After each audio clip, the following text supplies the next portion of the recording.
If you send hey, they send hey. But with opening moves on Bumble, you can get to better chats faster. Because if you send most underrated summer activity, they send eating spicy soup in front of the air conditioner on full blast. And that's something you can work with. You're still making the first move, but you can choose a question or write your own to get sent to all your matches.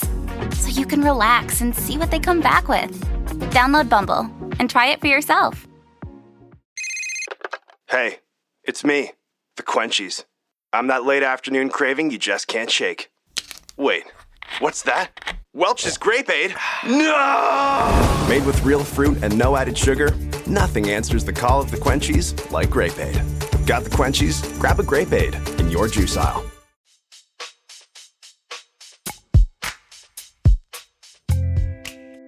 Welcome to Dear Prudence. I'm your guest, Prudence Kristen Meinzer. I host a couple of other podcasts, including Buy the Book and How to Be Fine. Be sure to check those out if you love self-help books, hate self-help books, or want advice on how to be okay-ish rather than perfect. Today, we will be answering your relationship questions. When is it the right time to start dating in a new city? What's the best way to tell your boyfriend that you'd prefer alone time when you're sick? And how do you let your friend know you're tired of listening to them complain about their job? Here to help me out is Jonquilyn Hill, the host of Vox's Explain It to Me.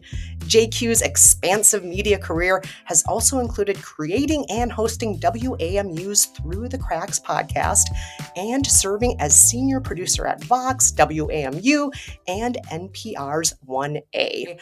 JQ, welcome back to the show. We're so pumped to have you here. Hello. I'm happy to be here. I cannot wait to answer some questions. Oh my gosh. And the listeners cannot wait to hear your answers because you are so smart, you are so insightful, and you're going to give the best advice today. Oh, thank you. Now, before we get started, I would like to ask you a question that we ask all of our guests. What is one piece of unsolicited advice you would give to the world unprompted? Don't buy new shoes. Go to a cobbler and get them rehealed. Oh, that is such a good piece of advice. Yeah, you do not have to. I mean, and it's not free, but it's not as expensive. And, there's no reason you have to throw those shoes out just because the heels got all messed up. Go get them recobbled. Yeah, and I'm just going to say something here. I haven't done this in a long time, but back in the day when I used to get my heels recobbled, I could do it with wood heels. I could do it with rubber-soled shoes. There are a lot of different kinds of shoes that you might not think are candidates for the cobbler, but you're absolutely right, JQ, and I love that advice. That's great. Yeah, you'd be surprised. You would be surprised at what you can take to a person to get fixed. Yes. Also, it's just fun to say the word cobbler, isn't it? I'm like, you a peach cobbler, shoe cobbler, Keebler elves, which are adjacent, I feel like. Yes, I put them in the same category. All right, well, Jonquilyn, love that advice. We're going to dive into our questions next, but first we have to take a very quick break.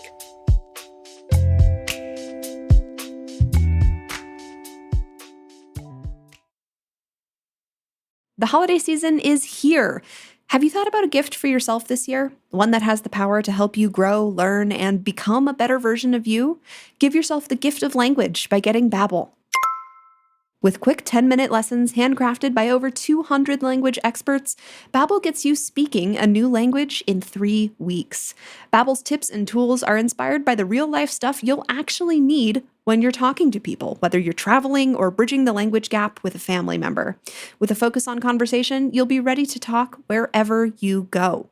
With over 16 million subscriptions sold, Babbel's 14 award-winning language courses are backed by a 20-day money-back guarantee, so your gift to yourself or your loved ones is risk-free. Here's a special holiday deal for our listeners.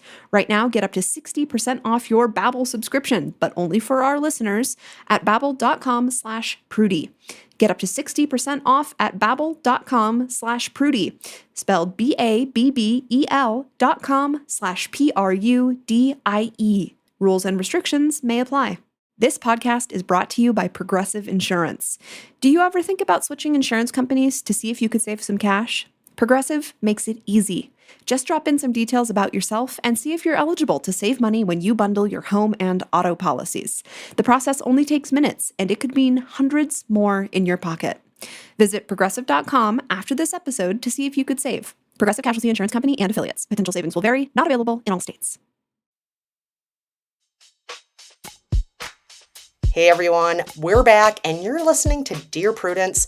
I'm here with JQ. Let's start off with our first letter titled A Romantic in Theory.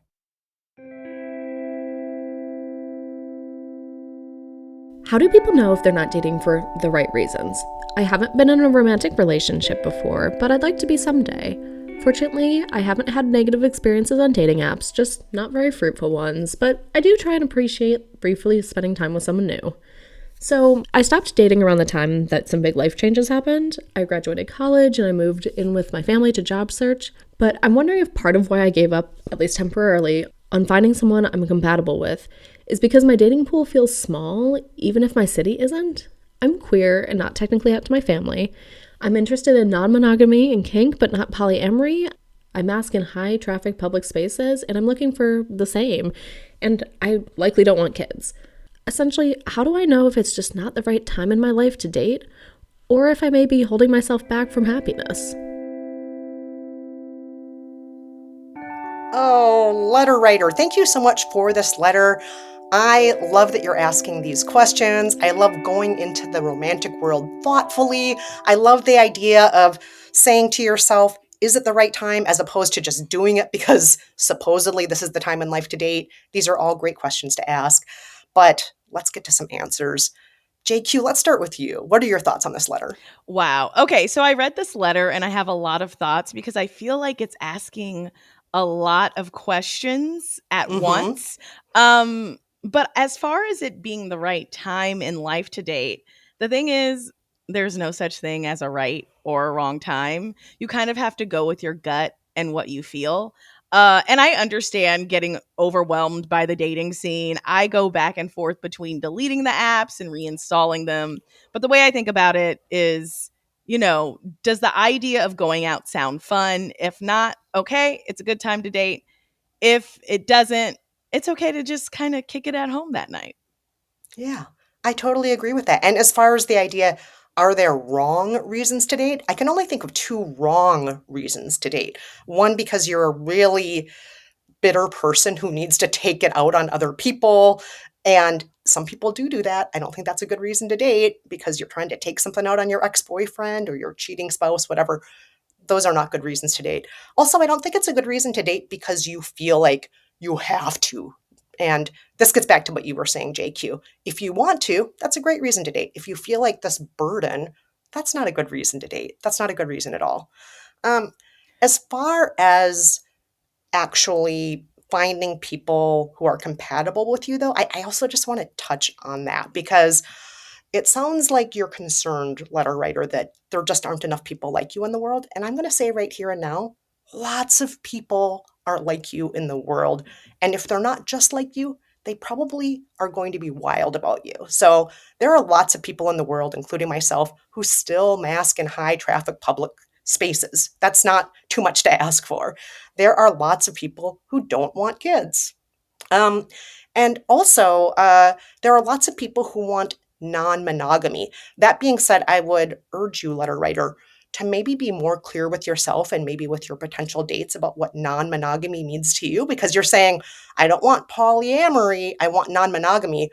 But the fact is, those two aren't opposite of each other. Polyamory is something that falls under the umbrella of non-monogamy. It's just one version of being non-monogamous. There's other ways also you can do that. You can have casual sex. You can do casual dating. You can do polyfidelity. There's a lot of different versions of non-monogamy. So I just think it might be useful for you and for potential dates if you were more clear about what that means to you. And with all that said and done, I also just think that there are some obstacles that are not in your head that are very realistic right now. And it's fair to maybe spend more time tackling those obstacles than focusing on dating if that's what feels good to you. Because, you're dealing with recent graduation, you're dealing with a job search, you're dealing with living with your family, you're dealing with the fact that your family that you're not really out to them. If it was just one or two of those things you were dealing with right now, dating might be a very easy thing to throw into the mix. If you feel like those 4 things right now are making it just too challenging, it's okay to just take a pause and not do that right now. You don't have to go out there right now and find the next love of your life if you don't want to. You can tackle these other things instead. That's totally fine if you want to. Yeah, I think sometimes as people we can be very all or nothing. If Mm-hmm. dating feels overwhelming, don't do it. But if you are waiting for the perfect moment and the perfect time, don't do that, because there is no such thing as the perfect moment or the perfect time, especially when it comes to matters of the heart. I suggest dating intentionally, and sometimes people prickle when they hear that. But I don't mean, that doesn't mean date to find like your life partner or whatever. But it does mean thinking, okay, what is it that I want? And when I'm out on dates, how am I honest with people about that? One question that I love to ask on a first date, and people think it's like so extreme, I love to ask, what are you looking for? And it doesn't have to feel like an interview. You don't have to be like, so what are you looking for? But you can be like, oh yeah, what brought you to the apps? Like, I'm Yeah. like, someone could be new to the city and wants to meet new people. Someone could say, I am looking for a serious relationship. Someone could be saying, I'm looking for non-monogamy. Also, there are specific apps that you can use to find the community you're looking for. I have tons of friends that use Field and really love it. And it's a great way to just find people who are interested in the same things you are, and just be honest and forthright in your profile and when you're chatting with people and when you're on those dates. Yeah. Ditto to all of that. Absolutely yes to all of that. And just to reiterate, there is no right or wrong time to date. It's okay to not date if you feel like you have too many things you're juggling right now and you can focus on those other things. And I also just want to add, keep that positive outlook. I hear a lot of positivity in this letter. I hear a lot of hope for love. I hear that you haven't become bitter from the apps, which I love to hear that. There are so many people who are like, oh, the apps, I'm so bitter. I love that we don't get any of that from your letter. Keep that attitude going. There is love out there for you. And you're going to find it when you want to, when you're comfortable with it. It doesn't have to be now, or it can be now. It's up to you. There's no right or wrong answer. Just get rid of that whole idea of right or wrong right now. Do what feels good to you. I feel like you are shrinking your dating pool before you get the chance to even dip your toe in it, You won't know what the water is like until you jump in. Oh, yeah. The water's warm. Unless you like cold water. You can find cold water too. If that's your thing. If you like some polar bear plunge, there are some bears out there. So, JQ, you have opinions on the apps. For example, you tweeted in November 2022, I need to start a consulting company helping people with their dating profiles because y'all are not selling it. No, okay. And I will say, a lot of people are not selling themselves well. I recently re-downloaded a dating app and I was like, wow, a lot of these guys seem nice. They do not know their angles. And I feel like I could help them with their angles. Yes. That's what I need to match with them on. I need to match with them on that and be like, you seem like a great guy. Let me help you sell this more. Yeah. I need fewer pictures of guys that are taken at like belly button level, angled up, in front of the bathroom mirror that has clearly never been cleaned. Yeah. Yes, I and need also that. a lot of car selfies. Not Every into photo it. you have should not be a car selfie. Let's No. get you out in the world. Yeah. Yes. All right. So our next question is titled, Just Quit Already. My friend Moira has been at her current job for almost 10 years. 3 years ago, the office came under new leadership, and it became an extremely toxic environment. 2 other people I know who worked there left within a year because of how bad it was, despite pitiful attempts by management to throw money at them, but completely ignore all of the issues that made the place nearly impossible to work in. Moira stuck it out, mainly because she was in a different department that operated mostly under the radar, so she didn't have to deal with as much of the insanity. However, a few months ago, Moira was pulled to be a supervisor of another department. Usually a promotion would be a good thing, but in this case, all that does is put Moira in the crosshairs of the completely inept office leaders while she deals with young employees who have never had proper supervision and tries to contain, forget cleaning up, disastrous messes left behind. When she was first approached for the promotion, multiple people, friends, her parents, her husband, told her to turn it down and look for another job because nothing good would come of it. She said it was fine. I suspected one of the biggest reasons she didn't want to look for a new job is because despite the horrendous work environment, she had a ton of flexibility, as in she could basically get away with working 5 hours a day. Sure enough, Moira is completely miserable. Every single time I talk to her, she cries about how bad it is. Even her own husband doesn't want to hear it. I was out with them recently, and when she started to complain, he snapped at her that he was tired of hearing about her job because he's been telling her since even before the promotion that she should be getting away from that office. I finally lost it too when she texted me at 3 o'clock on a weekday asking if I could meet for a drink. I texted back, "Why? So I can hear you cry about how awful your job is even though you get to do whatever you want? Sorry, but I don't have the luxury of skipping out on my job." Moira isn't speaking to me now. I know I owe her an apology for snapping the way I did, but I can't just say sorry without also setting some major boundaries about how often she can complain, especially when she's making zero effort to find a new job. I almost feel like I need to approach her as if she has an addiction and tell her that I just can't be around her anymore if she's going to continue to self-destruct and refuse to help herself. What do I say to her? Wow. I don't know about you, JQ, but there's a lot going on in this letter, in my opinion, and it's not just about complaining about this job. Yeah, I have thoughts. Yeah. So I'm going to name what I think the big 4 issues are in this, and then let's hear from you about what you think is going on here. So first, I'm just going to say it. People complaining about the same things over and over and over and over again for months at a time. I agree with the letter writer. It is boring at best and downright irritating and even dehumanizing at worst because it can make us feel like garbage receptacles, things that are just here to be dumped on. So I understand the irritation. Second, I think the letter writer is resentful of their friend's privilege. Moira is, in fact, incredibly lucky that she gets a full-time salary for working only 5 hours a day. And as someone who has myself had to work full-time my entire life, often picking up the slack for people like Moira, I'm also irritated on the letter writer's behalf there. Third, I think our letter writer feels that Moira has no right to complain because Moira's problem is kind of her own making. And to that, I'm just going to push back a little bit and say, a large percentage of everybody's problems are because of our own making. We don't budget our money right. We don't budget our time right. We don't necessarily always do the right thing in relationships. Sometimes we stay at home when we know we should go to that networking dinner, for example. I think a lot of our problems are of our own making. And that's not me trying to be all self-blamey here. It's just like human nature. None of us are perfect. We make problems, we solve problems, we make new problems again. And then the 4th issue I'm seeing in this letter is what's really looming largest to me, and that is a very strong desire on the letter writer's part to be right. There's some I told you so energy in here, some energy that the letter writer wants rewarded. You have told Maura repeatedly, you and other people told Moira not to take this promotion, and you want Moira to just say, "You're right, I was an idiot. Look at how I screwed up. I'm going to change things now." And I just don't think that last part's going to happen, by the way. But these are the big 4 issues I see. What do you see as the big issues here, JQ?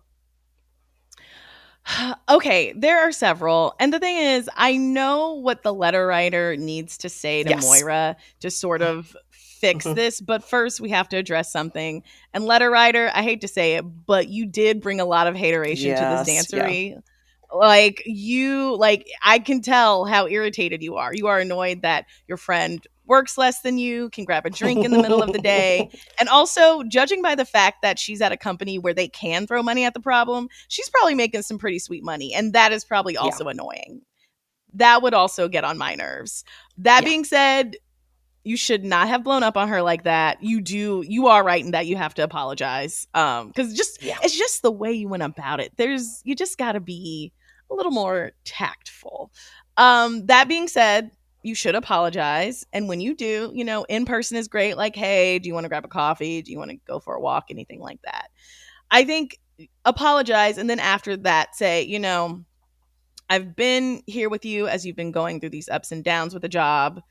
I acknowledge that it's also easier to look for a new job while you have one. Like, no one wants to miss out on the money. No one wants to miss out on that salary. That being said, you talk about this a lot, and it's hard for me to hear over and over again. So we need to put a moratorium on you complaining about your job until it gets to the point that you are applying for a new one. And then we can talk about your job search. But you coming to me over and over again with the same complaint over and over again, it's very annoying. Also, the letter writer doesn't say anything, but I also wonder if it sucks up all the air in the room. Are they able to have conversations about anything else or, anything related to any other person? And if that is not the point, you should address that as well. Oh, yeah, absolutely. Absolutely. I second all of what you just said there, JQ. I think a conversation is necessary, but I'm also going to say it's okay to take a beat and not have that conversation immediately. If you feel like you still need more time to cool down, that's okay. And the main thing you should apologize for is not for your feelings, but for, as JQ was saying, for delivering those feelings the way you did. Snapping is not okay. We should never be snapping at people that we love. A lot of us do it from time to time, but we shouldn't do it. And just reiterate, you love her, you're sorry, you know you weren't being your best self with her, you genuinely do care about her. But yeah, set those boundaries. As much as I love you and want to be there for you, and I know you need to vent about your job sometimes, we all need to vent about our jobs, there is something else happening here where I am starting to feel like it's not about us as friends anymore. It's about you needing to just vent all the time. And there's so much more to life. There's so much more to our friendship. And I have been trying to support you through this, but I feel like my support doesn't really mean anything to you. And I feel like I don't really know the best way to help you now. So for my own sake, I feel like I personally would feel better if the way I help you now is to mostly focus on, as you said, JQ, supporting you as you find solutions or support you as you consider next steps. Because it can be exhausting to listen to the same thing on repeat. So yeah, it's hard. I get it. I totally get it. And, then the next time you're together, it's okay also to just divert attention. I don't want to treat kids like dogs or like children, but maybe in this case, you can do a little bit of that. Like, oh, look over there. Isn't that bird cute? The next time she's cycling into telling the same story on repeat about how much she hates her job, it's okay to switch the subject. It's okay to do it in a way that's playful, that's funny, or just be like, oh, come on, let's focus on this instead right now. We only have an hour together. Let's talk about that. Yeah. It's okay to do that too. I remember back in college, there was I don't even remember what it was. There was some part of my life that I was consistently complaining about. And my friend group just got to the point where I would say something about this thing and they wouldn't even acknowledge it. It would be like, oh, do you want to go to the calf? We're going to the calf. So we're all going to go to the calf. And like that. And I was like, are you serious? And she was like, we are going to the cafeteria. Are you coming with us to the cafeteria or not? Because we're not going down cafeteria. And I went to the cafeteria. I was like, okay, you're right. Let me stop. And how did that hit you? Did you initially think like, you assholes? Or did you think, oh yeah, this is actually a good lesson? I was like, no, it's taking me seriously. But it was like, okay, no one, like, you gotta, also only child, first time living with like a bunch of people who are my age mates, whole thing. And so it got me together. And you're just gonna have to find a way to lovingly get her together and not like low key cuss her out via text. Yeah. You did just now. And I get it. It can be so irritating. I have had friends who I've had to kind of use the script with before, where it's like, it's literally been months now. It's 3 a.m. and you're calling me about the same thing again. Oh my God, how much more can I listen to you complain about the same thing? I get it. It's hard to be on the receiving end. But I'll admit I've also been the person, as recently as this last weekend, complaining too much about the same thing, and my husband did the old distraction on me. Isn't there a new Love is Blind episode out right now to watch? Oh, yeah, there is. Thanks, honey. Let's look at those car wrecks. Do their thing. Yes, let's do that. Let's do that. Good job, honey. So, yeah, it doesn't have to be done in a mean way. It really can be done in a I'm going to ignore the complaint way, I'm going to distract way, or I'm going to create some space way. There are lots of ways to do it. And letter writer, as you take care of yourself, as you set the new tone for communication, you may also want to keep in mind Jonqueline's words of wisdom. This is from the blog that she wrote in 2013 from a post entitled The Next Step. Now, for the next step, wherever that may be, I've been spending my days applying for jobs and interviewing. If there's one thing I've been told, and now that I can attest to, it's that you get more no's than yeses, but I won't let that discourage me. While I wait to hear back from potential employers, I plan on blogging more and freelancing to sharpen my skills and keep them fresh. It can be a scary time, but it's also an unbelievably exciting one. Life has never been more full of possibilities. Wow. Baby JQ, what a little baby genius. She didn't really take her own advice a lot of the time. Spent a lot of time crying. Spent a lot of time crying that summer applying for jobs, but you know what? Eventually got one and been employed since. So yes. You just, you got to keep going. You got to keep going. Yes. And we hope that letter writer, you keep going, and that Maura, maybe she'll come across this episode. Maybe she'll read this bit of advice from JQ from her blog from back in 2013. You're listening to the Dear Prudence Show, and when we come back, we'll be reading more of your letters. Stay with us.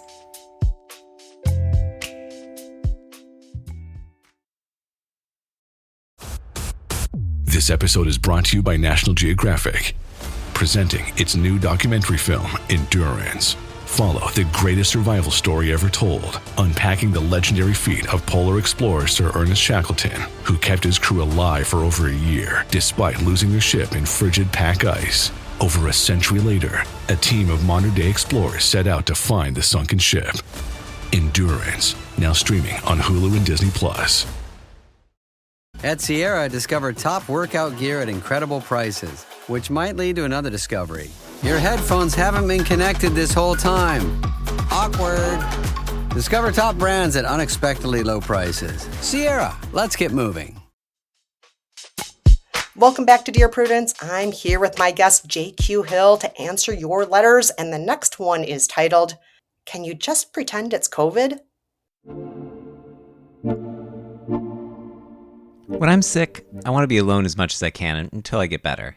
In normal life, I like people, but being around them, takes so much energy. When I'm sick, I don't have that energy, and I need to conserve and rebuild until I recover. My boyfriend doesn't understand this. We don't live together, but he wants to come over and check on me constantly when I'm sick. And he frequently tries to encourage me to have visitors to cheer me up. But I'm not sad. I'm trying to rest to let my immune system do its job. It's sweet that he cares, and I want to make sure to check in twice a day so he knows I'm not dead. But I want him to leave me alone so I can recover, and he will not. What do I do?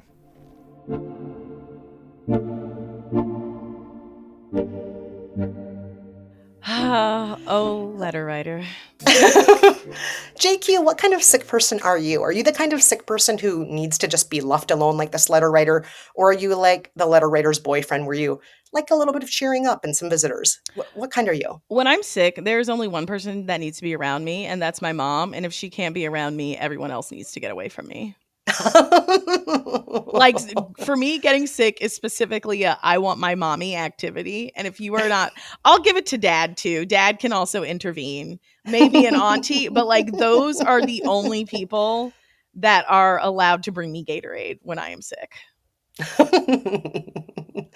Well, I'll just say it here. I think I'm like the letter writer's boyfriend. If I am alone too long as a sick person, I do like to have some cheer me up time. It doesn't have to be a lot. I've had friends come over and bring me soup and we chat for 5 minutes. I've had other people come over and this is something I used to do to friends and now I feel like it may have been abusive, I would force them to come over and sing silly love songs by Wings to me, or do equally embarrassing things like that, where it's just like, okay, that was great. That cheered me up for 5 minutes. Now you can leave. But little things like that. So I get it. We all, so I get where the boyfriend's coming from. And my point here, the reason why I wanted to start off by asking you, JQ, how you react to being sick and share how I do is because when it comes down to it, we are all very different people and we all need different things at different times. I hate the 5 love languages book, but I'm going to compare it to that. The way some of us want to be loved, the way some of us receive love the best is not necessarily how other people receive it best. And this sounds like a disconnect between the letter writer and their boyfriend. The boyfriend, they receive love best the way I, Kristen Meinzer, do, with some visits, maybe with some people singing and making soup, whatever. And the letter writer is more a solitary sick person, not even asking for mommy like you, JQ, but just needs to be alone. Yeah. And you're in a different kind of sick love language, you know? You want mommy there, maybe daddy. And it's okay. None of those are the wrong reaction. We all just have different things we need. So my advice to the letter writer is to say the next time you're healthy, where you can speak more coherently without a foggy head, without pain, without exhaustion, just say, I love you so much. I know you love me. And I know one of the things I love best about you is you always try to do unto others as you would want done unto you. But when it comes to sickness, I want you in the future to please not do unto others as you would have done unto you, but as they would have done unto them. And in this case, the they is me, and the they needs to just be left alone. I will text you twice a day. This is our agreement. And then the next time you're actually sick, follow through. Text twice a day, and then say, I will check on you. I will check in with you in about a week if I want to see you. But in the meantime, just twice a day to let you know I'm alive. Lay that groundwork, make it clear. He's not the bad guy here. You still love him, but he's not loving you in the way that works best for you in this situation. That's my take on it. But JQ, what about you? Yeah. Okay. I do think the idea of waiting till you feel better is a good idea, because my first thought is, and I would do this whether I was sick or not, I would just lay it down like, bro, you have got to stop. Like, I am serious. I am not playing with you. I do not need people to cheer me up. I will text you twice a day. I do not feel good. Do not do this again. And you gotta just lay down that law and see if he crosses that boundary again. If he crosses the boundary again, you may need to have some more important conversations.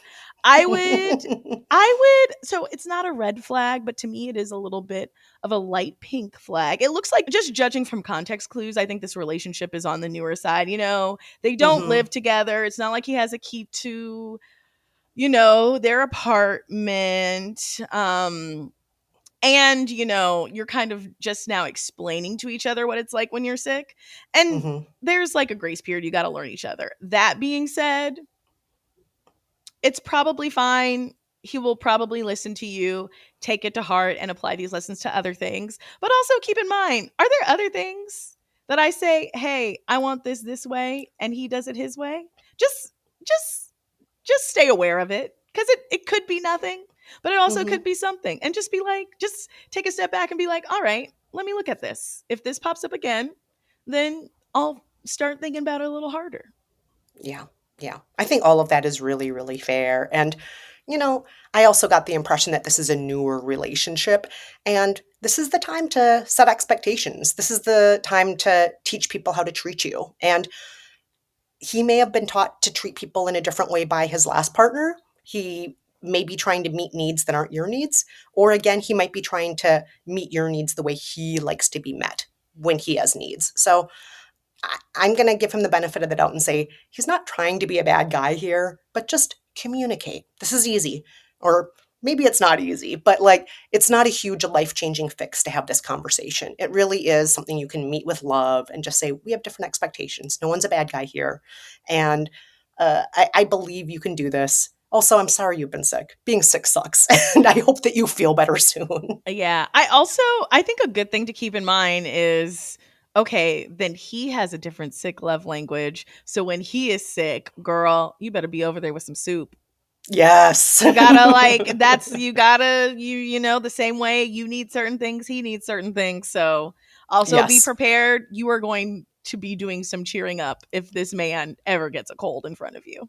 Yeah. Either that or we're going to be getting a letter in a few months from somebody who wishes their significant other would just pay attention to them when they're sick. Yes.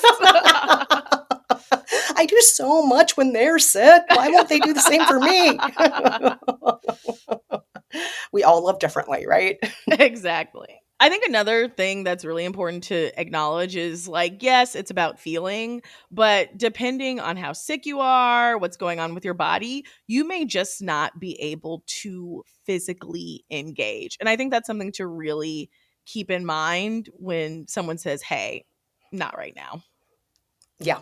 Yeah. We all have different bodies. We all have different immune systems. We're all struggling with different things. Letter writer, you mentioned energy here, and we're not sure what that energy refers to, how much of that is because of health issues, how much of that is, you know, psychological energy and so on. But we have to work with what we have too. And if you have less, it's totally fine to just be gentle with yourself and acknowledge, I just don't have it to give.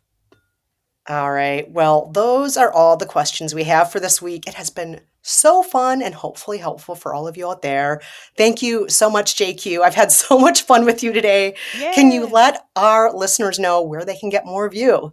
Yeah, you can find me also in your podcast feed with the podcast Explain It to Me. We answer questions. We don't give advice, but we do answer questions. So, you know, if you're like, hey, I'm Gen Z, what do I do about retirement? Or like, hey, why do I keep getting so many weird political text messages? That is the place where you can find Nice. answers to questions like that. Nice. And how's about your social handles and website? Yes, you can find me everywhere at Jonquilyn Hill. It's like Jonquil, the flower with the Lynn on the end. And yeah, you can read all of my work at Vox.com. Thank you so much again, JQ. This has been such a blast. Listeners, do you need help getting along with partners, relatives, coworkers, and people in general? Reach out to us. Go to slate.com/Prudie. That's slate.com/PRUDIE. The Dear Prudence column publishes every Thursday. If you'd like to hear your questions answered on the podcast, we are looking for letter writers who would be comfortable recording their questions for the show. You can stay anonymous if you like. Dear Prudence is produced by Se'era Spragley Ricks and Jenée Desmond-Harris, with a special thanks to Maura, Currie, and Ononye. Editorial help from Paola de Verona. Daisy Rosario is Senior Supervising Producer, and Alicia Montgomery is Slate's VP of Audio. And I'm your guest, Prudie Kristen Meinzer. That's all for this episode, but join us on today's episode of Prudie Plus when we talk about customer service when the service is absent. Subscribe now on Apple Podcasts by clicking Try Free at the top of our show page, or visit slate.com/Prudie Plus to get access wherever you listen. The episode is available for you to listen to right now. We'll see you there.